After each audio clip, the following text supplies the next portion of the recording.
하나님 말씀 요한복음 21장 1절에서 4절 한 목소리 읽겠습니다. 요한복음 21장 1절에서 4절입니다. 다 같이 읽겠습니다. 시작. 그 후에 예수께서 디베랴 호수에서 제자들에게 자기를 나타내셨으니 나타내신 일은 이러하니라. 시몬 베드로와 디두모라 하는 갈릴리 가나 사람 나다나엘과 세베대의 아들들과 또 다른 제자들이 함께 있더니 시몬 베드로가 나는 물고기 잡으러 가노라 하니 그들이 우리도 함께 가겠다 하고 나가서 배에 올랐으나 그날 밤에 아무것도 잡지 못하였더니 날이 새어갈 때 예수께서 바닷가에 서셨으나 제자들이 예수이신 줄을 알지 못하는지라. 아멘. 할렐루야. 이 아침에 큰 은혜가 함께 하시길 예수 이름으로 축원합니다. 오늘은 부활절인데 참 어떻게 보면 우리 기독교인들에게는 제일 뜻깊은 날이 부활절입니다. 지난 주간에 고난주간 참 예수님 십자가도 우리가 많이 묵상했지만 예수님의 죽으심도 귀하지만 십자가의 죽으심도 참 귀하지만 더 귀한 것은 부활입니다. 부활이 없으면 십자가의 의미도 잃어버리고 마는 거죠. 그래서 참 보면 다른 종교에도 탄신일 있고 사망일 있지만 참 기독교에만 이 부활절이 있는 거예요. 기독교에만 부활이 있는 것입니다. 그래서 참 오늘 부활절 새벽기도회 어느 목사님 설교하시는데 참 성탄절은 기독교인들이 참 그렇게 귀하게 여기고 또 그때는 연말연시 분위기까지 같이 겹쳐가지고 몇 달씩 성탄 트리 해놓고 막 캐롤 불러도 전혀 어색하지가 않는데 참 부활절은 한 주만 지나고 나면 부활 이야기하기가 쑥스럽고 참 어색할 정도로 그렇게 한 주간 행사로 끝나고 만다. 그 참 안타깝다 이런 말씀하시는 걸 봤는데 사실 따지고 보면 성탄절보다 부활절이 더 의미 있는 행사입니다. 더 의미 있는 절기가 되어지는 거거든요. 그래서 오늘 참 귀하고 복된 부활절 이 아침에 하나님 은혜가 함께 하시길 바라고 부활하신 예수님의 권능이 저 여러분 삶 속에 함께하기를 예수 이름으로 축원합니다. 그럼 부활의 의미는 뭐냐? 예수님 죽으실 적에 죽으신 이유가 참 로마의 총독에 의해서 사형 선고를 받고 십자가에 달려 죽으셨는데 그 죽으신 이유가 무엇인고 하니 유대인들이 예수님께서 당신은 하나님의 아들이시며 세상의 구원자시라고 말씀하시니 그래 유대인들이 가만 보니까 갈릴리 나사렛 예수 목수의 아들이 하나님 아들이라고 그런다. 감히 자기가 하나님의 아들이라 사칭하고 참칭하니 이거는 도저히 용납할 수가 없다. 신성 모독이다 해가지고 그래 예수님을 죽이려고 그랬는데 그 종교적인 이유로는 사형까지는 가지 못하니까 로마의 총독을 찾아가서 저가 스스로 유대인의 왕이라고 했습니다. 로마의 황제가 계신데 자기가 왕이라고 해서 이건 반역입니다. 반역. 그렇게 이제 고소를 해가지고 그러니 참 로마의 총독 본디오 빌라도도 종교적인 이유만 같으면 사형까지는 안 가는데 딱 로마의 반역자라고 걸어버리니까 그걸 묵인하고 넘어가면 자기도 반역에 동조한 사람 되니 그러니 꼼짝 못하고 예수님께 사형 언도를 내렸어. 그 당시에 반역자들이 죽는 사형 방법 십자가에 예수님이 달려서 그렇게 죽으시고 만 거니 그래 예수님이 죽으신 그런 명목은 외적인 명목은 정치적인 반란자로 예수님 죽으셨지만 사실상은 하나님의 아들이라고 하셨기 때문에 예수님 자신이 하나님의 아들이라고 하셨기 때문에 그것 때문에 신성 모독으로 유대 종교재판에 의해서 예수님은 죽으시게 된 것이다. 그렇게 해서 예수님이 죽으셨는데 그것으로 끝나버렸으면 이건 참 하나의 해프닝으로 끝나는 거예요. 아이고 참 갈릴리 나사렛에 참 한 믿음 좋았던 청년이 있었는데 예수라고 하는 청년이 있었는데 그가 참 믿음은 좋았었는데 어느 날 그냥 갑자기 무슨 광신이 됐는지 어쩐지는 알 수가 없는 그냥 자기가 스스로 하나님의 아들이라고 하고 다니다가 자기가 구원자라고 하고 다니다가 그냥 종교재판 걸려가지고 죽었더라. 그것으로 하나의 해프닝으로 끝나버리고 말았을 거야 아마. 그런데 그렇게 해가지고 하나님의 아들을 사칭한 죄로 그렇게 해서 십자가에 달려서 죽였는데 사흘 만에 부활하셔버린 거예요 여러분들요. 사흘 만에 부활하셔버렸네. 그럼 이 부활의 의미는 뭐냐? 그가 바로 하나님 아들이심을, 자기가 그 당신이 말씀하셨던 그대로 하나님의 아들이시고, 그의 죽음은 우리 세상 모든 사람의 죄를 대신 지고 죽으신 대속의 사건이요, 구원의 사건이라고 하는 사실을 하나님이 친히 증거해 주신 사건이다.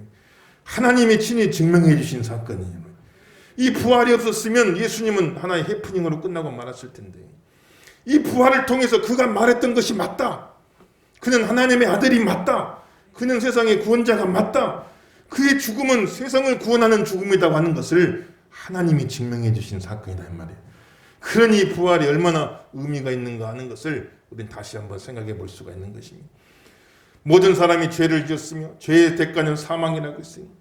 그래서 다 모든 사람이 죄 때문에 죽어가는 겁니다. 그러니 예수님이 십자가에 달려 죽으시고 부활이 하지 못했다고 한다면 그 역시도 자기 죄 때문에 죽은 사람으로 끝나고 마는데, 그런데 그렇게 죽으신 지 사흘 만에 다시 부활하셔버린 거예요. 그래서 그의 죽음은 자기 죄로 인한 죽음이 아니라 모든 세상 사람의 죄를 대신 지고 죽으신 대속의 죽음이다. 구원의 죽음이다. 그가 말했던 바대로 모든 사람의 죄를 대신 지고 그들을 구원하기 위해서 죽으신 대속의 죽음, 구원의 사건이라는 것을 하나님이 친히 증명해 주신 사건인 거예요. 그래서 부활절은 얼마나 의미가 있는지 우리가 알 수가 없어요. 오늘 부활의 믿음, 부활의 확신, 부활의 예수님이 우리 심령 속에 충만하시기를 예수 이름으로 축원합니다. 그럼 2000년 전에 예수님이 부활했는데, 그럼 그것은 예수님이 부활했다더라, 그것으로만 또 끝나는 것도 아니단 말이에요. 오늘 교동문에 읽은 대로 잠자는 자들의 첫 열매가 되셨느니라 그랬어요. 예수님 부활하심으로 모든 죽은 자들의 첫 번째 열매가 되셨느니라. 부활의 첫 열매가 되셨느니라. 나무에 가만 보면 5년 지나 10년 지나 첫 번째 열매가 딱 맺혀요. 참 오랜 세월 기다려 첫 열매가 맺힙니다. 그러면 첫 열매만 맺히고 마냐, 그럼 그게 아니요. 첫 열매가 딱 맺히는 순간부터 다음에는 계속해서 다른 열매들이 맺히기 시작하는 거예요. 예수님의 부활은 모든 믿는 자들의 부활의 첫 열매가 되셨다고 그랬어요. 예수님 부활하심으로 우리 모든 믿는 자들도 다 같이 예수님처럼 부활하게 되는 것을 보증해 주는 것이란 말이에요. 그래서 예수님 부활은 곧 나의 부활이 되는 겁니다. 따라합시다. 예수님 부활은 나의 부활입니다. 믿으시면 아멘 하십시다. 예수님 죽음이 곧 나의 죽음이듯이 예수님 부활은 곧 나의 부활이 되어지게 되는 것이에요.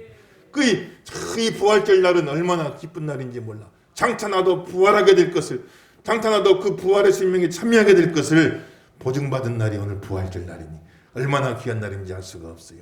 부활의 영광, 부활의 기쁨을 마음껏 누리시기를 예수 이름으로 축원합니다. 참 부활이라는 건 너무너무 신비한 겁니다. 예수님도 부활하셨어요. 성경 보면 죽었다 산 사람들 많아요. 나사로도 죽었다 살아나, 회당장 야이르의 딸도 죽었다 살아나, 나인성 과부 아들도 죽었다가 살아나. 예수님이 죽은 사람 많이 살렸잖아요. 그런데 그렇게 살아난 것은, 그렇게 살려놔도 곧 있으면 또 죽어요. 다시 살아나는 것은 다시 살려놔도 곧 있으면 또 죽어요. 그럼 곧 있으면 또 죽을 몸으로 다시 산 거예요. 그건 부활이 아니에요. 그건 소생한 거예요. 잠깐 죽었다 깨어나는 거예요. 그거는요. 살려놔봤자 곧 있으면 또 죽습니다. 나사로도 곧 있으면 또 죽었어요. 야이로 딸도 곧 있으니 또 죽었어요. 나인성 과부아들도 곧 있으니까 또 죽었어요. 여러분들. 그러니까 그것은 살아는 났는데 다시 죽을 몸으로 살아난 거예요. 그건 부활이 아니에요. 부활은 뭐냐? 죽었다 살아났는데 다시는 안 죽을 몸으로 살아나는 거예요. 여러분들요. 영원히 사는 몸으로 살아나는 겁니다. 여러분들. 저 천국에서 살 수 있는 몸으로 살아나는 거예요. 지금 우리는 약한 몸이요, 참 몸에는 힘든 몸이요, 참 병들고, 참 기계도 참 10년 지나면 녹슬고 헤어지는데, 이 약한 몸 가지고 70년 80년 살면 얼마나 고통이 많습니까? 어려움 많습니까? 그런 이런 약한 몸이지만은 이제 부활의 몸은, 이 약한 몸은 싹 벗어버리고 강한 몸이요, 영광스러운 몸이요, 영원히 사는 몸이요, 썩지 않는 몸이요, 쇠하지 않는 몸으로, 신령한 몸으로 변화를 받아가지고, 그래가지고 천국에서 살 수 있는 몸으로 바뀌는 거예요. 혈과 육은 하나님 나라에 들어갈 수 없느니라. 이 몸 가지고는 천국에 못 들어가요. 물고기가 물속에서 육지로 나오면 죽고 마는 거예요. 살 수가 없어요. 우리도 이 몸 가지고는 천국에 들어갈 수가 없는 거예요. 이 몸은 이 지구에서, 이 땅에서 살기에 적합한 몸이에요. 이 몸을 가지고는 천국에 들어갈 수가 없단 말이에요. 혈과 육으로는 하나님 나라의 유업으로 받을 수가 없느니라 그랬대요. 그래서 천국에 들어갈 수 없는 이 몸은 벗어버리고 천국 들어갈 수 있는 몸으로, 신령한 몸으로, 부활체로 새롭게 변화가 되어지는 거예요, 여러분들요. 그래서 부활은 영원히 죽지 않을 몸으로 다시 사는 거예요. 그냥 죽었다 살아나는 게 아닙니다. 영원히 죽지 않을 몸으로 다시 살아나는 거예요. 그래서 예수님도 부활하신 후에 제자들이 가만 보니까 몸은 몸이요, 육체거든요. 몸은 몸인데 의심하는 도마에게 이 몸 만져봐라, 십자가에 이 못자국 만져봐라. 만져보니까 진짜로 못자국이 있어요. 옆구리에 창에 찔린 자국 만져봐라. 만져보니까 진짜 창에 찔린 자국이 있어요. 그냥 똑같은 몸인 것도 같은데, 그런데 또 어떨 때 보면은 막 시공을 초월해야 돼요. 다 방 안에 앉아있는데 그냥 쑥 들어와 버리시네. 그냥 벽을 통과해 들어와 버리시네. 그래 샬롬하고 말씀하시네. 금방 예루살렘 계시다가 또 갈릴리에 계시다가 막 시공을 초월해. 시공을 초월해. 그러니까 이게 영인가? 영은 시공을 막 초월하잖아요. 그래 몸인가 싶으면 영이고, 영인가 싶으면 몸이고, 그래서 신령한 몸이다고 표현해 놨어요, 여러분들. 몸은 몸인 것 같은데 영적인 몸이 됐다 이 말이에요. 영적인 것 같지만 또 실제 육체도 그대로 가지고 있는 겁니다. 그래서 예수님이 근본적으로 변화가 된 거예요. 그래서 예수님인 것 같기도 하고 아닌 것 같기도 하고. 엠마오 간 제자들이 예수님 못 알아봤어요. 말씀 전해주고 눈이 열리니까 예수님을 알아봤다고 그랬어요, 여러분들. 오늘 말씀 들을 때 눈이 열리시길 예수 이름으로 축원합니다 말이에요. 눈 열렸다고 그랬어요. 열어져야 알 수 있는 거예요. 그 베드로와 야고보와 요한이 변화산에서 기도할 때 예수님이 환한 태양빛보다 더 밝은 모습으로 변화된 걸 봤어요. 이건 부활의 장차 천국에 들어가실 때 예수님의 모습을 미리 보여준 겁니다 말이에요. 그러니까 몸인 것도 같은데 또 영이시단 말이에요. 근데 또 우리와 똑같은 것 같다가도 또 환하게 빛났단 말이에요. 그래서 예수님은 참 그렇게 신령한 몸으로 그렇게 변화가 되어지는 거예요. 그 예수님이 첫 열매가 되시고 우리도 다 그렇게 변화가 될 것을 말씀해 주셨으니까 오늘 이 부활절 날 얼마나 기쁜 날이요. 우리도 다 예수님처럼 부활하게 될 줄로 믿습니다 말이에요. 그걸 믿으니까 얼마나 기쁜 날이에요, 여러분들. 참 얼마 전에 보도를 보니까요. 야, 이 애벌레 꿈틀꿈틀 얼마나 징그럽습니까? 애벌레 그냥 꿈틀꿈틀 막 털도 나 있고 얼마나 보기 흉해요.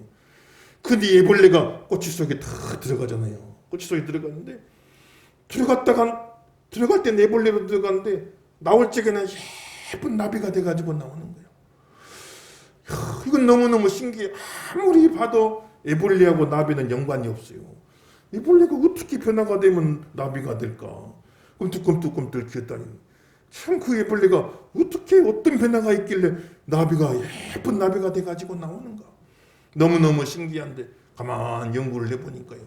그 꼬치 안에서 그 애벌레가 싹 용해가 돼버린다는 거예요. 너무너무 신기한 거지. 애벌레가 어떻게 변화가 돼가지고 그래가지고 뭐 등에서 날개가 나오고 뭐 이런 차원이 아니라는 거죠. 완전히 액체로 그냥 싹 용해가 돼버린다는 그 안에서. 그래가지고 그 안에서 뭔가 새롭게 만들어진다는 거예요. 새롭게. 완전히 새롭게 재창조가 된다는 거예요. 그래가지고 꼬치를 뚫고 나올 적에는 예쁜 나비가 돼 꿈틀꿈틀 기어다니는 애벌레가 하늘을 나는 나비가 돼가지고 나와버린다는 거죠. 너무 신기한 거예요. 그 과정이. 그런데 이렇게 변화가 되는데 너무 또 놀라운 것은 애벌레 쪽에 실험을 했다는 겁니다. A 냄새가 나는 곳에 가면은 먹이를 주고 B 냄새가 나는 곳에 가면 전기 충격 팍팍 주는 거예요. 고통을 주는 거예요. 그래서 애벌레가 학습이 됐어요. A 냄새가 나는 곳으로 가면 먹이가 있다. 그래서 A 냄새가 나는 곳으로만 계속 가는 겁니다. 이걸 딱 훈련시켜놨어요. 그 애벌레가 꼬치 안에 들어가서 나비가 되어 나왔는데 그 냄새를 맡게 해주면 또 그리 간다는 거예요. 이게 그리 간다는 거예요. 야, 너무 신기해. 물로 액체로 싹 용해가 돼가지고 뭔가 새롭게 만들어졌는데 그 기억은 그대로 보존하고 있다는 거지. 정체성이 딱 보존되어 있는 거예요. 자기 기억이 그대로 보존. 너무너무 이게 신기한 거예요. 과학으로 해결이 안 된다. 풀어지지가 않는. 어떻게 물로 싹 용해가 액체로 용해가 돼가지고 다시 새롭게 뭔가 만들어졌는데 그 기억이 그대로 보존되어 있냐. 이건 너무너무 신기한 겁니다. 꿈틀꿈틀 애벌레한테 야, 너 곧 있으면 나비가 돼가지고 예쁜 나비가 돼 하늘을 날 것이다 말해주면 그 애벌레가 믿겠냐고요. 믿을 수 없는 일이 일어나게 되는 겁니다. 성도의 부활도 마찬가지인 거예요. 참 우리가 이렇게 연약한 육신을 가지고 이 땅에 살다가 참 죽음이라는 꽃이 안으로 들어가게 됩니다.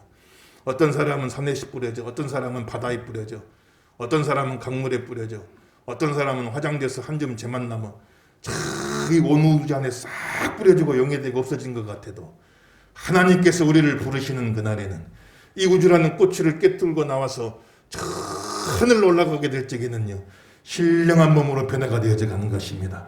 예수님처럼 신령한 몸으로 변화가 되어져 가는 것이에요. 여러분, 천국에 살 수 있는 몸으로 변화가 되어져 가는 거예요. 이게 부활입니다. 믿으시길 예수 이름으로 축원합니다 말이에요. 부활할 때도 우리 정체성은 그대로 보존되는 거예요. 부활한 뒤도 나는 박태웅이다, 이 의식이 그대로 살아있는 겁니다. 서로를 다 알아볼 수 있게 되는 거예요. 이건 누구고 처음에는 긴가민가 하겠지만은 싹 변화가 되어지니까 예수님 잘 못 알아봤잖아요. 긴가민가 했겠지만은 눈이 열리고 보니까 다 알게 돼, 서로 알아볼 수 있게 되어지는 거예요.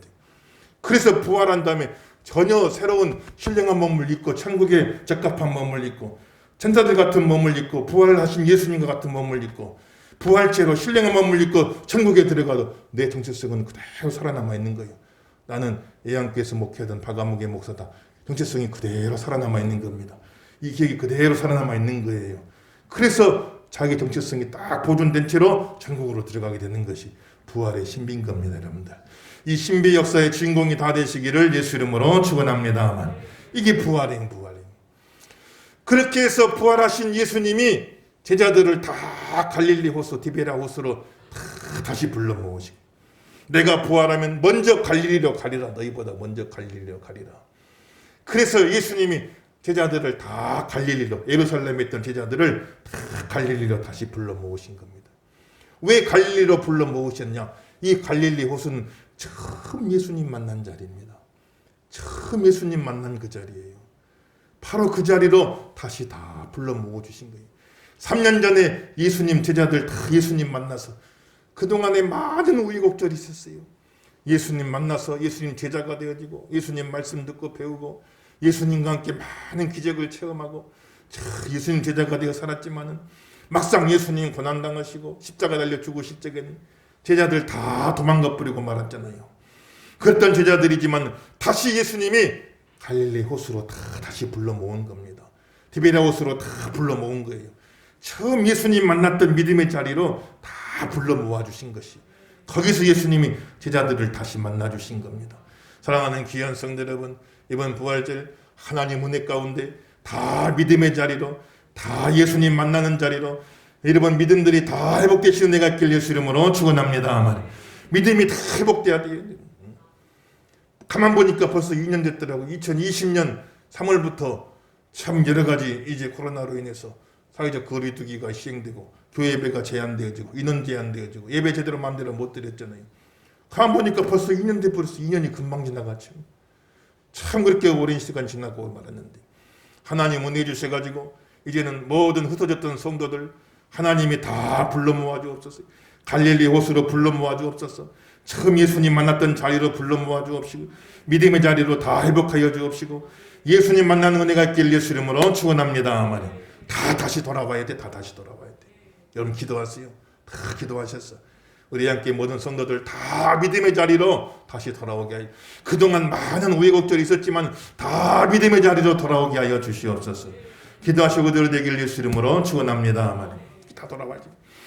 그리고 나서 예수님 뭐라고 말씀하시느냐? 우리 5절부터 보십시다. 5절부터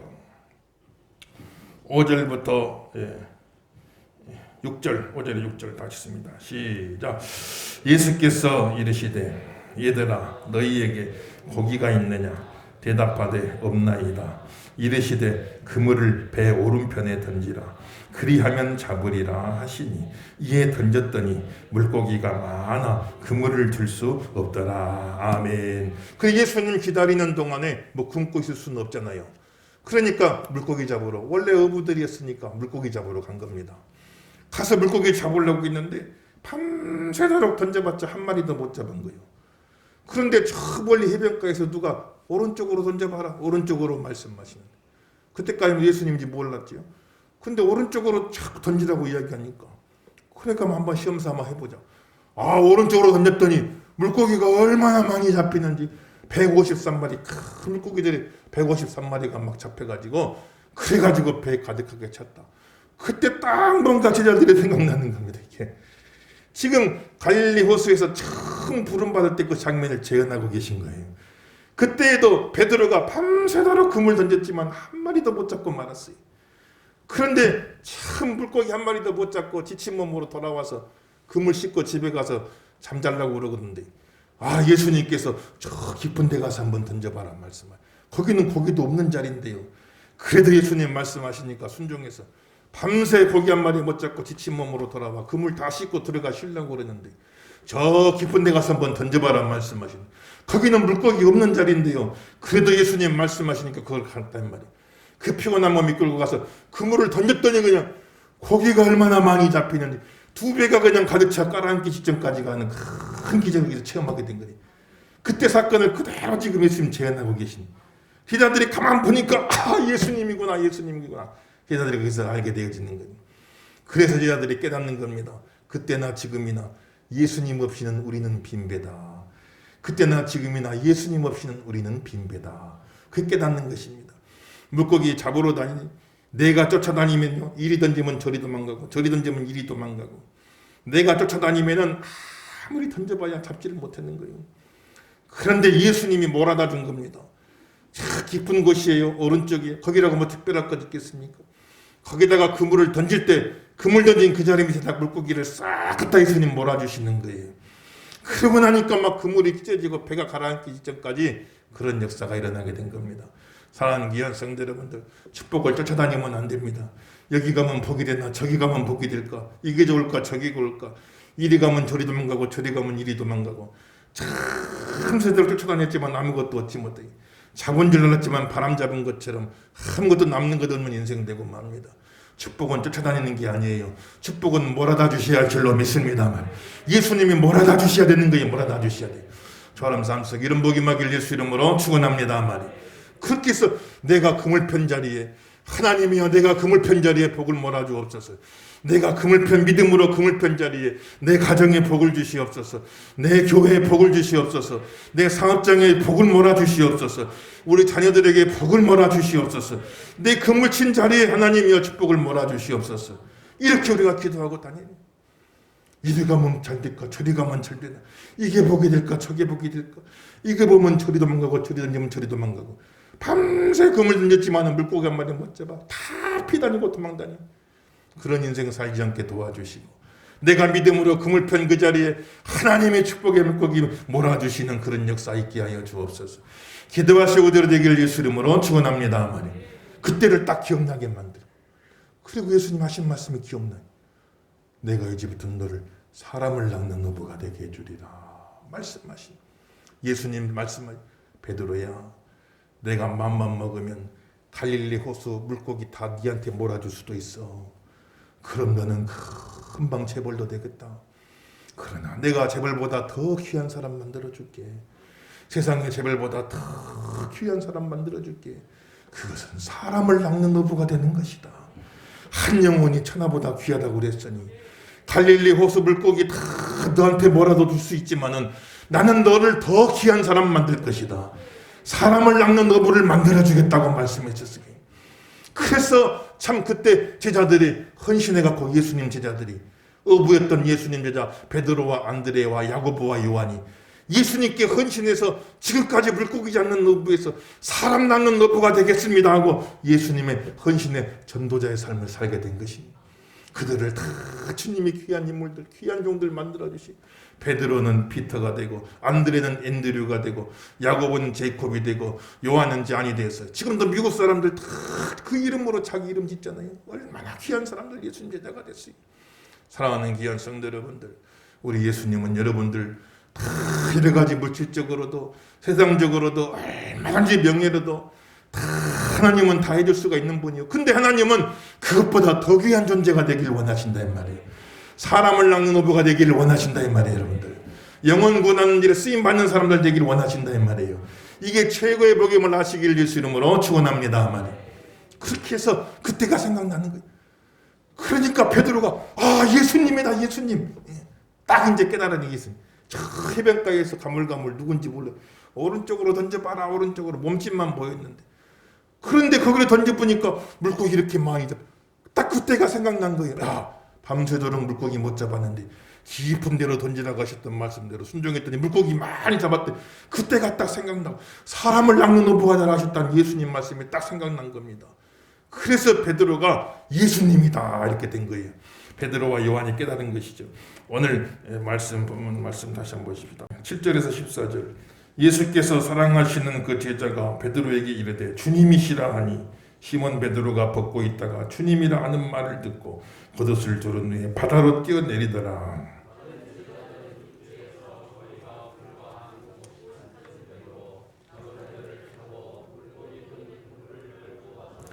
육지에 올라오니 숯불이 있는데 그 위에 생선이 놓였고 떡도 있더라.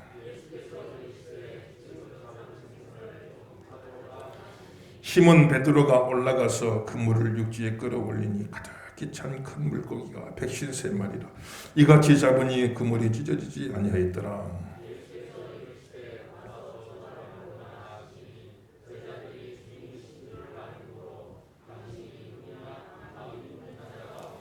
예수께서 가서 떡을 가져다가 그들에게 주시고 생선도 그와 같이 하시니라. 이것은 예수께서 죽은 자 가운데서 살아나신 후에 세 번째로 제자들에게 나타나신 것이라. 아멘 할렐루야. 그래서 보니까 예수님이야. 예수님이다. 그러니까 베드로가 참 보니 배 타고 지금 해변가로 오는데 좀만 기다리면 해변가 도착할 것 아닙니까? 근데 베드로는 그새를 못 기다려요. 예수님이다 하는 순간 그냥 바다로 뛰어들어가는 거. 바다로 뛰어들어가가지고 걸어갔는지 헤엄쳐갔는지는 알 수 없지만 제일 먼저 막 예수님을 향해 첨벙 나가는 겁니다. 그래서 그것도 또 과거 사건이 재현이에요. 갈릴리 호수에서 풍랑 만나서 다 죽어갈 때 예수님이 물 위로 걸어오셨잖아요. 처음에 무슨 유령인 줄 알고 다 놀랐는데 가만 보니 예수님이 두려워하지 말라 내니 두려워하지 말지어다. 예수님이시니 두려워하지 말지어다 말씀하시. 바람과 바다와 풍랑을 꾸짖으시 잔잔히. 그러니 베드로가 예수님이다 예수님. 그래가지고 주여 나도 예수님께로 가게 하옵소서. 나도 물 위를 걸어가게 하여 주옵소서. 그 예수님 오라 하시니까 베드로가 그냥 물 위로 확 뛰어들어 전봉 걸어가 버리는구만. 그래 쭉 가면 좋은데 갑자기 그냥 파도가 확 치니까 순간 두려운 마음이 생겨. 예수님만 바라보고 가면 되는데 순간 파도가 치니까 두려운 마음이 생겨 그냥 푹 빠져버리고 말았더니. 그런데 예수님 오셔가지고 베드로를 붙잡아 또 건져주시고 함께 배에 오르시니 풍랑이 잔잔해지더라고 말씀하고 계시는 거예요. 베드로는 참 보면요 예수님 쓰자죠. 그런데 예수님 어떤 사람 쓰셨어요? 많이 배운 사람 쓴 것 아니에요. 인격이 좋은 사람도 쓴 것 아니에요. 똑똑한 사람 쓴 것 아닙니다. 똑똑한 사람도 쓰임받지만 똑똑하다고만 해서 쓰는 건 아니에요. 여러분들. 베드로가 쓰임받는데 어떤 사람이냐. 이 베드로는 예수님 하는 순간 모든 판단이 딱 중지가 돼버리는 사람이에요. 예수님 하는 순간 모든 생각이 딱 중지가 돼버리는 사람이에요. 예수님이다 하는 순간 막 물 위로라도 달려가 버리는 사람이에요. 자 보면 예수님은 그런 사람들을 쓰신 겁니다. 예수님 하면 그게 최고예요. 예수님 하면 다른 거 생각해 볼 것도 없어요. 예수님 하는 순간 물 위로라도 가버리는 거예요. 예수님 하면 물불을 안 가리는 사람이 나중에 가면 그런 사람들이 다 쓰임받는 겁니다. 과정에 실수도 많아요. 물에도 빠지기도 하고 예수님 3번 부인하기도 하고 참 실수가 많습니다. 여러 가지 실수가 많아요. 그래도 그런 사람을 예수님은 가서 다시 건져다가 다시 다 붙잡아다 실수하는 건 예수님이 다 커버해 주시 다 붙잡아다가 예수님 영광스럽게 쓰시는 걸 볼 수가 있는 겁니다. 사랑하는 귀한 성도 여러분들, 우리도 예수님이다 하는 순간에 그냥 예수님만 보이기를 주 이름으로 축원합니다 말이에요. 근데 가만 보면 우리가 생각이 너무 많아요. 생각이 너무 많아요. 이게 될까 이게 안 될까, 이게 옳은가 저게 옳은가, 지금 물 위로 가면 빠질 텐데 생각이 너무 많아 우리가. 그래서 생각만 하다 끝나는 인생 됩니다. 생각만 하다 끝나요. 저 물 위로 가면 무모한 건데 가면 빠질 텐데 조금만 가면 배가 해변에 도착하니까 예수님 만날 텐데 뭘 그냥 바다로 뛰어들어 몸이 다 젖고 옷이 다 젖고 그렇게 더 유난될 것까지야 있는가. 점잖게 신앙생활하면 되는 거지. 우리가 생각이 너무 많아요. 그래서 생각만 하다 끝나는 인생들. 아무것도 못하고 생각만 하다 끝나는 인생 될 때가 많아. 근데 베드로는 예수님이다 하는 순간 생각 중지, 판단 중지, 이성 중지, 예수님이다 하는 순간 그냥 예수님만 보고 가버려요. 무리로도 뛰어들어 버려요. 어찌 보면 참 무모한 사람이죠. 성급한 사람이죠. 경솔한 사람일 수도 있어요. 그런데 나중에 가보면 예수님이 그런 사람 쓰시더라는 거예요. 여러분들. 똑똑한 사람 많고 잘난 사람 많고 많이 배운 사람 많지만은 생각이 너무 많아. 생각이 너무 많아. 그래 생각만 하다가 쓰임 못 받는 거예요. 이번에 임직자 참 후보로 또 나오시는 분들도 이구동성으로 하시는 말씀이 목사님 나 같은 사람이 어떻게 이 직분을 감당할 수가 있겠습니까? 그렇게들 말씀 많이 하시는데 저도 역시 마찬가지죠. 저도 이것저것 생각해보면 이것 생각 저것 생각 이것 따지고 저것 따지면 저 같은 사람이 어떻게 목사가 되겠어요? 저 같은 사람이 어떻게 지금 여러분 앞에서 설교를 하고 하나님 말씀 전하는 주의종으로 살아갈 수 있겠습니까? 이것 따지고 저것 따지고 이것 생각해보고 저것 생각해보면 그러면은 생각만 하다 끝나야죠. 아무것도 할 수가 없습니다. 그러나 부족하지만 나 부족한 걸 나도 알고 성도들도 알고 하나님도 알고 예수님도 알고 나 부족한 거는 세상에 안 믿는 사람도 알지만 다 알지만 그러나 예수님이다 하는 순간 판단 정지, 생각 정지, 이성 정지 그냥 확 뛰어드는 사람이 한 딱 뛰어드는 사람. 부족에 가다가 실수가 많죠. 실수도 많습니다. 참 여러 가지 어려움도 많습니다. 그렇지만 부족한 것은 다 예수님 건져주시고 다 채워주시고 해서 결국은 들어서시는 걸 볼 수가 있어요. 사랑하는 성도 여러분들, 생각만 하다 끝나는 인생 되지 마시고 쓰임 받는 인생 되시기를 예수 이름으로 축원합니다. 베드로가 이렇게 쓰임 받은 거예요, 여러분들. 얼마나 귀해요. 또 이번에 나오신 분들, 되신 분, 또 되는 분도 있고 안 되는 분도 있을 것이고 그게 뭐가 중요하겠습니까? 내가 주님을 위해서 쓰임 받겠습니다. 헌신한 그 마음이 너무나 귀한 것이죠. 이번에 안 되면 다음에 되겠지요. 다음에도 안 되면 어떻습니까? 이 모양으로 저 모양이든 하나님 앞에 충성하고 헌신하면 되는 것이지요. 꼭 무슨 직분이 중요하겠습니까? 그러나 오늘 내가 헌신하겠습니다. 쓰임 받기를 원합니다 하는 그 마음을 이미 받으신 거예요, 여러분들요. 이미 하나님 받으신 줄로 믿습니다. 다 받으시고 쓰시는 거예요. 그렇게 해서 예수님은 모닥불을 딱 펴놓고 제자들 기다리 생선 구워놓고 근데 모닥불이면 또 베드로는 트라우마가 있어요.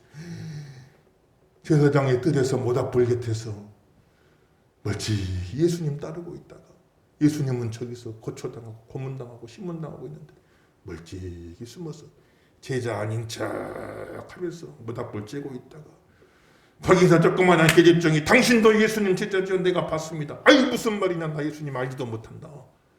나 예수님 몰라. 그 모닥불 곁에서 3번을 예수님 부인했는데 또 그대로 재현해 모닥불 딱 펴놓고 베드로를 모닥불 곁에 불렀어. 얼마나 지장하냐. 밤새 그물 던졌지만 한 마리도 못 잡고 얼마나 지쳤니. 와서 이 물고기를 먹어라. 이 떡을 먹어라. 모닥불 곁으로 다 불러주시고 예수님 물어보시 베드로야 네가 나를 사랑하느냐. 주여 내가 주님 사랑하는 것을 주님이 아십니다. 베드로야 네가 나를 사랑하느냐. 주여 내가 주님 사랑하시는 것을 주님이 아십니다. 나는 예수님 모른다. 3번 부인했지만 내가 주님 사랑하는 것을 주님은 아십니다. 그때 내가 예수님 3번 모른다고 했지만 그때는 그랬을지라도 그러나 주님 내가 주님 사랑하는 것을 주님은 아십니다. 그때는 내가 참 죽음이 두려워서 그때는 내가 그 믿음밖에 안 돼서 예수님 3번이나 모른다고 했지만은 그래도 내가 주님 사랑하는 것을 내가 그랬지만 그래도 주님 내가 사랑하는 것을 주님이 아십니다. 예수님 사랑합니다. 3번 고백하게 만드시고 3번 부인한 것 싹 없애버리고 그래 그러면 됐다. 내 교회를 맡아라. 내 양무리들을 맡아라고 예수님 말씀하시고 다시 베드로의 사명을 다 회복해 주시는 것을 오늘 우리가 볼 수가 있는 것입니다. 사랑하는 귀한 성도 여러분들, 부활하신 예수님 갈릴리 호수로 디베랴 호수로 제자들을 다 다시 불러 모아 주셨어요. 그것은 무슨 것입니까? 믿음의 자리입니다. 다 불러 모아 주신 겁니다. 그것은 무슨 자리입니까? 사명의 자리입니다. 다 불러 모아 주신 것입니다. 그것은 무슨 자리입니까? 예수님 사랑합니다 고백하는 자리입니다. 그것으로 다 불러 모아 주신 거예요, 여러분들요. 오늘 부활절 맞아서 우리 예수님께서 여러분 다 불러 모아주신 것입니다. 부활하신 그 예수님 만나시길 예수 이름으로 축원합니다. 믿음의 보게 할 줄로 믿습니다. 사명의 보게 할 줄로 믿습니다. 예수님 사랑을 회복하게 도와주시옵시고 오늘 부활절이 계기가 되어서 이제 우리 모든 흩어진 성도들 다 주님 앞으로 돌아오게 도와주시고 저들도 다 믿음에 복하게 도와주시고 사명에 복하게 도와주시고 사랑에 복하게 도와주시고 베드로처럼 야고보처럼 요한처럼 안드레처럼 귀하게 쓰임받는 복 있는 종들이 다 되시기를 예수 이름으로 축원합니다.